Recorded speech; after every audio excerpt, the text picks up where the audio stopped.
सुप्रभात बच्चों। हिंदी की कक्षा में आप सभी का एक बार फिर से स्वागत है। आशा करते हैं कि आप सभी हिंदी की कक्षा के लिए तैयार होंगे। बच्चों, आज हम सभी गुलमोहर नामक पुस्तक से पाठ 3 मेरी साहसिक यात्रा पढ़ेंगे। इस पाठ के लेखक डैनियल डीफो जी हैं। आइए डैनियल डीफो जी का संक्षिप्त जीवन परिचय जान लेते हैं। डैनियल डेफा या डैनियल डीफो का मूल नाम डैनियल फा था। इनका जन्म 1662 से 1661 के बीच हुआ था तथा इनकी मृत्यु 24 अप्रैल सन 1731 ईस्वी में हुई।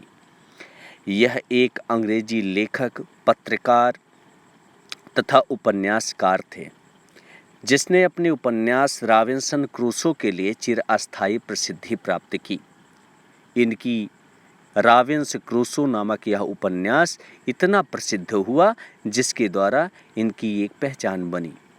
ब्रिटेन में डेफो ने उपन्यास की विधा को लोकप्रिय बनाने में महत्वपूर्ण भूमिका निभाई। इन्हीं की देन है कि आज ब्रिटेन के लोग उपन्यास पढ़ना पसंद करते हैं। आइए बच्चों, थोड़ा पाठ के बारे में जान लेते हैं। यह मेरी साहसिक यात्रा। मेरी साहसिक यात्रा, इसकी क्या खास बात है? आप लोगों को बताएं कि यह एक साहसिक नागरिक रॉबिन्सन क्रूसो की कहानी है, जो 28 वर्षों तक अकेला एक टापू पर रहता है। रॉबिन्सन क्रूसो डैनियल डीफो का एक काल्पनिक पात्र है। उसी काल्पनिक पात्र की यात्रा वृत्तांत इस कहानी के माध्यम से कुछ ऐसे प्रसंगों से हमें परिचित कराएगा जिससे हम रोमांच और विस्मय से भर जाएंगे। आइए पाठ को शुरू करते हैं। मेरा नाम रॉबिन्सन क्रूसो है। मेरा जन्म सन 1622 में यॉर्क नगर में हुआ था। जब मैं पहली समुद्र यात्रा पर गया था, भारी तूफान में फंस गया। मैं बुरी तरह डर रहा था। किसी तरह एक नाव में बैठकर काफ़ी कठिनाई के बाद मैं किनारे पर पहुंचा। अपने बारे में बताते हैं कि मैं अपने जीवन की पहली समुद्री यात्रा करने के लिए चला और बहुत ही बुरी कठिनाई में मैं फंस गया। किसी तरह वहाँ से बचकर वहाँ से लंदन पहुँचा। मेरी मुलाकात एक जहाज़ के मालिक से हुई। वहाँ से निकलते हैं तो वहाँ से निकलते समय इनकी मुलाकात जहाज़ के मालिक से होती है। मैं गुयाना जा रहा था। वह जहाज़ का मालिक अपनी जहाज़ लेकर गुयाना जा रहा था। उस मालिक से इनकी मुलाकात हुई। उसने मुझे साथ चलने के लिए कहा। मैं उसके साथ चल दिया। इस यात्रा के लिए मैंने कुछ सामान खरीदा ताकि उसे बेचकर कुछ मुनाफा कमा सकूं। जहाज़ के मालिक से इनकी अच्छी खासी मित्रता हो गई और इन्होंने जहाज़ पर बेचने के लिए कुछ सामान खरीद लिए। इन्होंने सोचा कि इससे कुछ मेरा फ़ायदा हो जाएगा। गुयाना की यात्रा से लौटने के बाद कप्तान की मृत्यु हो गई। जहाज़ फिर से अपनी यात्रा के लिए तैयार हुआ, लेकिन समुद्री डाकुओं ने उस पर हमला बोल दिया। हमने डाकुओं की पूरी हिम्मत से सामना किया, परंतु वे संख्या में अधिक थे। हमारे कई साथी मारे गए। अंत में हम सब कैदी बना लिए गए। मुझे डाकुओं के सरदार ने अपना दास बना लिया। आगे बताते हैं कि गुयाना से यात्रा के दौरान कप्तान की मृत्यु हो गई। जहाज़ फिर से चलने ही वाली थी, तभी समुद्री डाकुओं ने उस जहाज़ पर हमला कर दिया। हम सभी को उन लोगों ने बंदी बना लिया। हमारे कुछ मित्रों को वे सभी मार डाले और डाकुओं का सरदार मुझे अपना सेवक बना लिया। कभी कभी मुझे मालिक के लिए मछली पकड़ने समुद्र में जाना पड़ता था। इस काम के लिए हमारे पास एक अच्छी नाव थी। एक दिन मैं मछलियां पकड़ने के बहाने समुद्र से दूर निकल गया। रास्ते में बिना कहीं रुके मैं कई दिनों तक समुद्र में यात्रा करता रहा। कहते हैं कि डाकुओं का सरदार मुझे अपना दास बना लिया था। कभी कभी मुझे उसके लिए मछलियां पकड़ने के लिए समुद्र में जाना पड़ता था, जिसके लिए उसने एक मुझे अच्छी नाव दे रखी थी। मैं एक दिन मछली पकड़ने के बहाने वहां से निकला और निकलता आगे चला गया। कई दिनों बाद मुझे एक जहाज मिला। जहाज़ ब्राज़ील जा रहा था। उसके कप्तान ने मुझे अपने साथ अपने जहाज़ में यात्रा करने की अनुमति दे दी। 22 दिनों बाद हम ब्राज़ील पहुँचे। आगे बताते हैं कि मैं किसी तरह वहाँ से निकला और एक ब्राज़ील जाने वाली जहाज़ के कप्तान से हमारी मुलाकात हुई। वह मुझे जहाज़ से ब्राज़ील चलने की अनुमति दे दिया। मैं ब्राज़ील में 4 वर्ष तक रहा। मैंने यहाँ खेती बाड़ी का काम आरंभ कर दिया था, परंतु समुद्र जैसे मुझे बार बार बुलाता था। मैंने एक बार फिर गुयाना की यात्रा पर जाने का फैसला किया। हमारा जहाज़ 120 टन का था। उसमें काफ़ी सामान भरा था। कुछ दिनों की यात्रा के बाद अचानक समुद्र में तूफान आ गया। हम जिंदगी और मौत के बीच झूलते रहे। तभी जहाज़ में पानी भरने लगा। कुछ लोगों की मृत्यु हो गई। तेज हवा जहाज़ को पश्चिम की ओर ढकेल रहा था। जहाज़ उन द्वीपों की ओर बढ़ रहा था जहां जंगली लोग रहते थे। इसी बीच जहाज़ समुद्री रेत में फंस गया। आगे कहते हैं कि हम सभी यात्रा के लिए निकले। हमारा जहाज़ भी काफ़ी भारी था, उसमें सामान भी लदे हुए थे। तभी अचानक समुद्र में तूफान आया और हम सभी बुरे फंस गए। हमारे कुछ लोग उसमें मारे भी गए और तूफान इतना तेज था कि वह जहाज़ को पश्चिम की ओर ढकेल रहा था। हम सभी उस द्वीप की तरफ बढ़ रहे थे जहां हम सभी उस स्थान से अपरिचित थे। पास वाला टापू हमारे लिए अनजान था। हमें अपनी जान बचाने की फिक्र हो रही थी। हम लोग एक नाव पर सवार हो गए। तूफान का वेग कुछ कम हो गया था, पर किनारे पहुंचना अब भी असंभव प्रतीत होता था। समुद्री लहरें हमारी नाव का जैसे टुकड़े टुकड़े कर देना चाहती थी। इसी बीच एक भयंकर लहर ने हमारी नाव पलट दी। हम सभी एक दूसरे से अलग हो गए। इस बड़ी लहर के नीचे मैं दब सा गया। कोई बड़ी ताकत मुझे किनारे की ओर ले आई। आगे कहते हैं कि स्थितियां दयनीय थी। किसी तरह मैं ईश्वर का शुक्रगुजार हूँ कि उन्होंने मुझे सही सलामत किनारे पर पहुँचा दिया। और मेरी जहाज़ में कई लोग सवार थे। सारे के सारे लोग मारे गए, लेकिन ईश्वर का मुझ पर कृपा रहा जो मुझे वह एक किनारे पर पहुँचा दिए। सुनसान तट पर एक पेड़ था। उस पर बैठकर मैंने रात काटने का निश्चय किया। आगे कहते हैं कि वह स्थान सुनसान था, फिर भी मुझे एक पेड़ दिखाई दिया और उस पेड़ पर मैं रात काटने के लिए चढ़ गया। जब मैं जागा तो मौसम साफ हो चुका था। समुद्र शांत था। मुझे दूर समुद्र में अपना जहाज खड़ा दिखाई दिया। इस द्वीप पर जिंदा रहने के लिए मैंने जहाज से कुछ सामान लाने का निश्चय किया। मैं तैरकर वहां पहुंचा। जहाज पर एक रस्सा लटका हुआ था। मैं उसकी सहायता से जहाज पर चढ़ गया।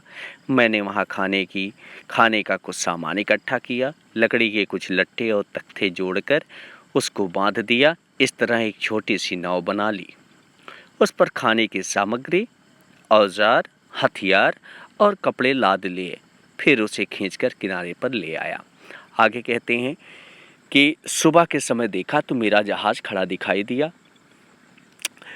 मैं उस जहाज से कुछ सामान लाने के लिए पुनः उस जहाज पर गया। रस्से की सहायता से जहाज पर चढ़ा।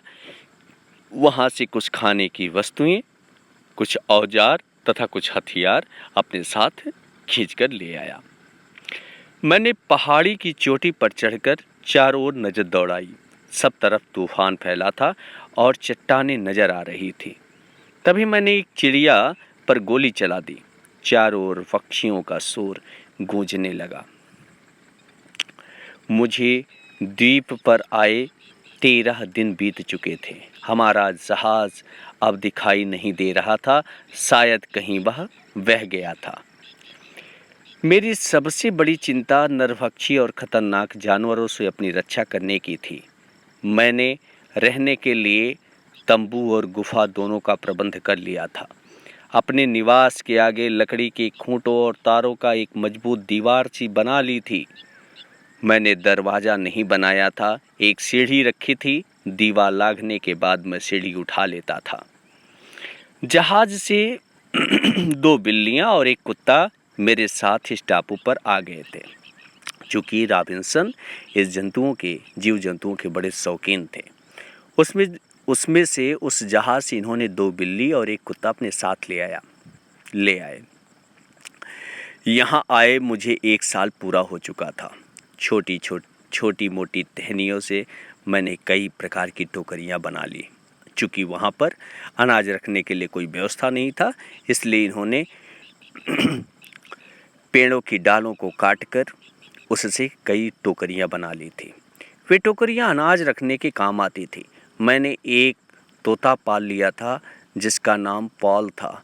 वह मेरा नाम लेकर मुझे बुलाता था। चूँकि मैंने बताया कि जीव जंतुओं के बड़े शौकीन थे। अपने साथ 2 बिल्ली और एक कुत्ता उस जहाज से लेकर आए थे। साथ में इन्होंने एक तोता पाल रखा था जो इनका नाम लेकर इन्हें बुलाता था। मेरे पास खाना बनाने के लिए बर्तन बहुत कम थे, इसलिए मिट्टी से बर्तन बनाए और उन्हें आग में पका लिया। इस बीच जंगली बकरियों को पालना शुरू कर दिया था। आगे कहते हैं कि दूध के लिए मैं वहाँ जंगली बकरियों को पालना शुरू कर दिया। एक दिन द्वीप पर मुझे किसी व्यक्ति के पांव के निशान दिखाई दिए। आखिर यह कौन हो सकता है? कहीं ये दैत्य के पांव के निशान न हो, यह सोचकर मैं परेशान हो गया। चूँकि वहाँ आदि मानव रहते थे जो किसी भी मानव को देखते और तुरंत मारकर खा डालते थे, इसलिए काफ़ी परेशान हो गए। मुझे चिंता सताने लगी, ये जंगली लोग मुझे देख लेंगे तो मार डालेंगे। एक दिन समुद्र किनारे घूमते समय एक स्थान पर मैंने मनुष्यों की हड्डियां बिखरी देखी, जहां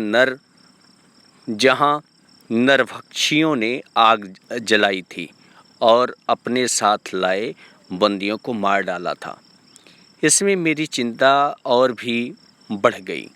आगे कहते हैं कि मैंने कुछ दूरी पर देखा तो नरभक्षियों ने बंदियों को मार डाला था और वहाँ आग की कुछ लपटें भी दिखाई दी थी, जिससे मेरी चिंता और बढ़ गई थी। एक सुबह मैंने तट की ओर आती 5 नावें देखी। नाव में काफ़ी लोग बैठे थे। इतनी बड़ी संख्या में लोगों को किनारे पर आते देख मैं डर गया। सोचने लगा, यदि उन्होंने आक्रमण किया तो मैं अकेला उनका सामना कैसे कर पाऊंगा। नावें रुकी, वे लोग उतरे। उन्होंने आग जलाई और नाचना शुरू कर दिया। वे भयंकर मुद्राएं बनाकर नाच रहे थे। उनके साथ कुछ कैदी भी थे। उनमें से एक कैदी मौका पाकर वहां से भाग निकला। वह उसी तरफ भाग रहा था जिधर मेरा घर था। उसके पीछे 2 जंगली भागे।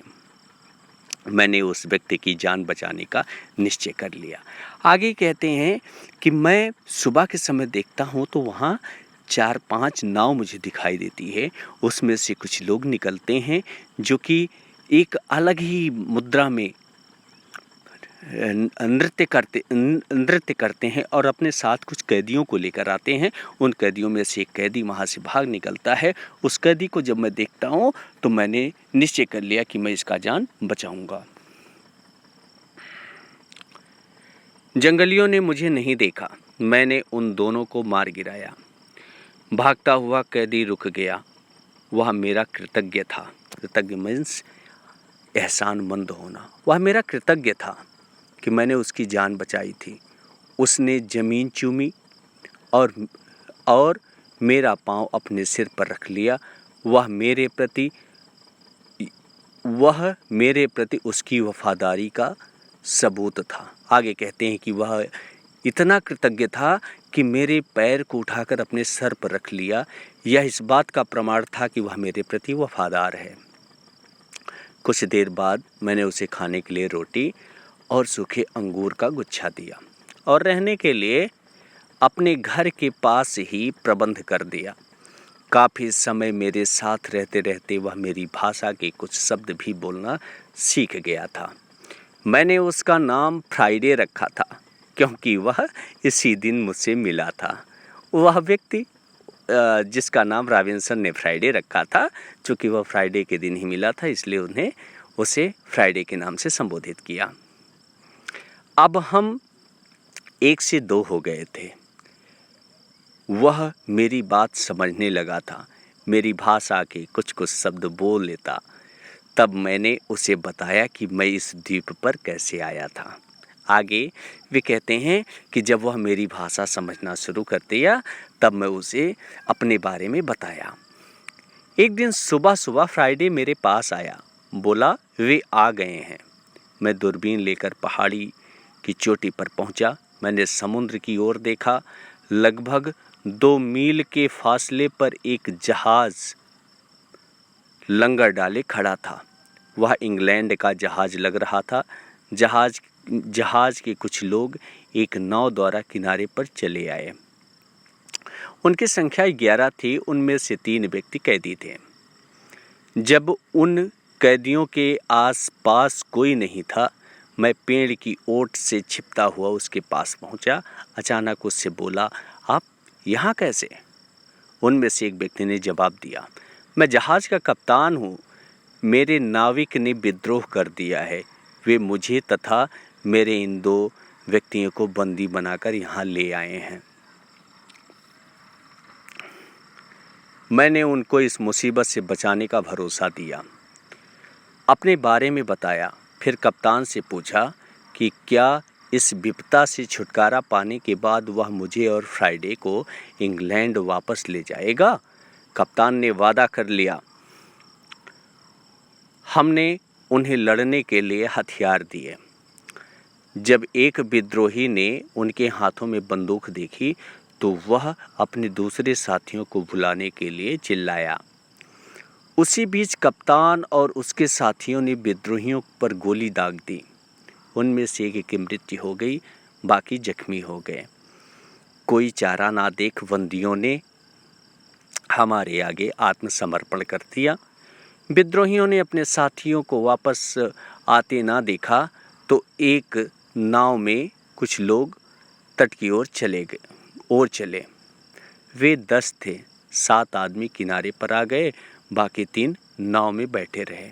आगे कहते हैं कि कप्तान और उनके 2 मित्रों को जो विद्रोही थे ले आकर बांध दिए थे, कैद कर लिए थे उन्हें। लेकिन जब रॉबिन्सन उस कप्तान से मिलते हैं तो उससे यह वादा करते हैं कि क्या तुम्हें अगर मैं इस स्थिति से, इस कठिन परिस्थिति से मुक्त करा दूं तो क्या तुम मुझे अपने साथ ले चलोगे? वह तैयार हो जाता है। इसके बाद रॉबिन्सन उसे हथियार देते हैं। वह अपने विद्रोहियों पर हथियार चला देता है। उसमें से कुछ लोग मर जाते हैं और जब विद्रोहियों के दोस्त उसे वापस आते नहीं देखते तो वे एक ओर चले गए। आगे देखें। 7 व्यक्ति आगे बढ़ रहे थे, लेकिन वे हमें देख नहीं पा रहे थे। हम छिपे हुए थे। फ्राइडे और कप्तान के एक साथी को दूसरी तरफ से भेजा ताकि विद्रोही धोखा खा जाएं। अब इन लोगों ने एक नीति बनाई। यही हुआ। हमने दुश्मन को अलग करके उन पर हमला कर बोल दिया। अपनी पराजय देख विद्रोहियों में से कुछ लोग हमारे साथ शामिल हो गए। इस बीच फ्राइडे व उसका साथी विद्रोहियों की दूसरी टोली को परेशान कर रहे थे। वे एक पहाड़ी पर पहुंचकर आवाज़ लगाकर छिप जाते और फिर दूसरी पहाड़ी पर पहुंचकर आवाज़ लगाते। इसके बाद दौड़कर वन में चले जाते। विद्रोही उनका पीछा करते करते बुरी तरह थक गए। हम अंधेरे में बाकी विद्रोहियों की प्रतीक्षा कर रहे थे। हमले से वे एकदम घबरा गए। कोई चारा ना देखकर उन्होंने हथियार डाल दिया। मैंने कप्तान से पूछा, क्या अपने जहाज पर जाना चाहोगे? उसने कहा, हाँ। वह 2 नावों में अपने साथियों के साथ जहाज की ओर चल पड़ा। आधी रात के समय वे जहाज पर पहुंच गए। उन्हें देख सभी विद्रोही घबरा गए। उन्हें अपनी पराजय स्वीकार करनी पड़ी। कप्तान ने 7 बार गोली चलाकर संकेत दिया। इसका अर्थ था कि वह जीत गया था। सुबह जब मैं जागा तो कप्तान लौट आया था। मैंने द्वीप से विदा ली और कप्तान के साथ जहाज पर आ गया। फ्राइडे भी मेरे साथ था। इस तरह 28 वर्ष उस द्वीप पर बिताकर मैं अपने देश की ओर चल दिया। अब इस कहानी को पढ़ने के बाद आप इस विस्मय में पड़ गए होंगे कि एक व्यक्ति 28 साल तक एक टापू पर किस तरह से अपना जीवन बिता देता है और फिर इतने दिनों बाद वह अपने स्वदेश लौटता है, अपनी मातृभूमि पर लौटता है और कितना आनंद महसूस कर रहा होगा। बच्चों, इसमें कुछ शब्दार्थ दिए हुए हैं। आप इन सभी शब्दार्थों को आप अपनी उत्तर पुस्तिका में लिख लीजिएगा। इसमें से जो रेड लाल शब्द दिखाई दे रहे हैं, इन शब्दों को आप कठिन शब्द के रूप में लिख लीजिएगा। कठिन शब्द आप पूर्ववत 3-3 बार लिखिएगा। 10 कठिन शब्द और सारे शब्दार्थ आप अपनी उत्तर पुस्तिका में लिख लीजिएगा।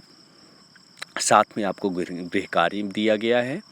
कठिन शब्दों को 3-3 बार लिखने हैं। 10 शब्दार्थ लिखने हैं। लघुत्तरीय तथा दीर्घोत्तरीय से प्रश्न संख्या क, ख, ग, इन तीनों प्रश्नों से, मतलब लघुत्तरीय से भी क, ख, ग और दीर्घोत्तरीय से भी क, ख, ग अपनी उत्तर पुस्तिका में लिखिएगा। धन्यवाद बच्चों। आप इस पाठ को एक बार फिर से दोहरा लीजिए।